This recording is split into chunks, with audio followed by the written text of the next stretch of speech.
E ele vai pro jogo e aparecem dois senhores de branco.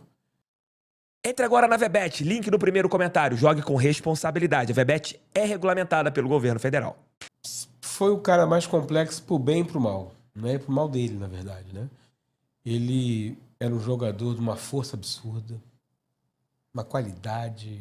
Aliás, ele nunca foi atleta, né? Ele era jogador. Era um jogador de futebol. Atleta ele nunca foi.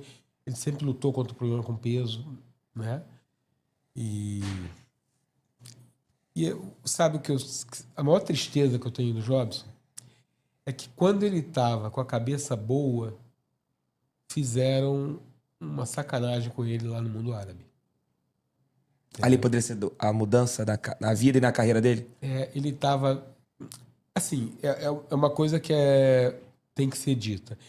Ele não estava mais com a força física que ele tinha em 2009 no Botafogo, mas ainda estava conseguindo performar. E aí ele vai para lá, começa a fazer muitos gols, e lá os sheiks ficam muito alegres quando você começa a fazer gol, começam a dar vários presentes, né?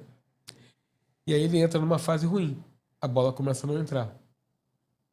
Começa a não entrar. E aí o que acontece? O sheik, ele quer abrir, ele quer...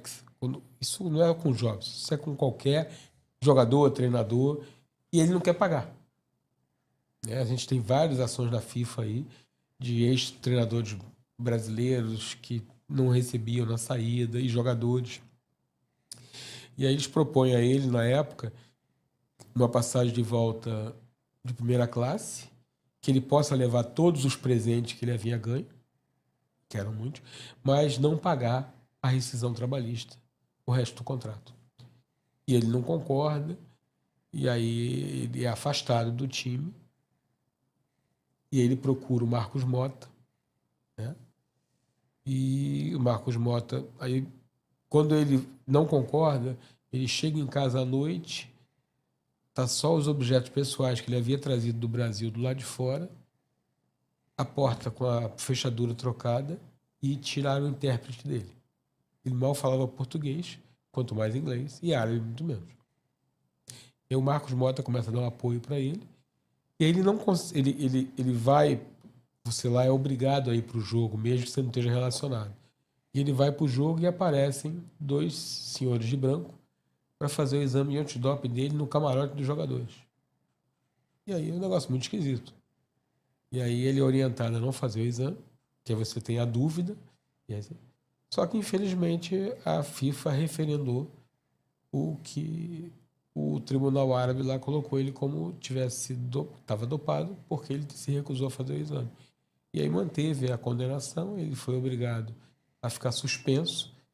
E aí, cara, acabou. Ele estava no finalzinho de carreira, acabou. E foi a única vez que eu vi ele focado de verdade só no futebol. Que antes a cabeça dele era bem aleatória, né? E aí quando o cara consegue se encontrar, acontece esse revés na vida dele, né? Então, assim, ele foi um jogador muito complexo, porque você vê, no período que ele teve lá com a gente, ele nunca recebeu o salário integral.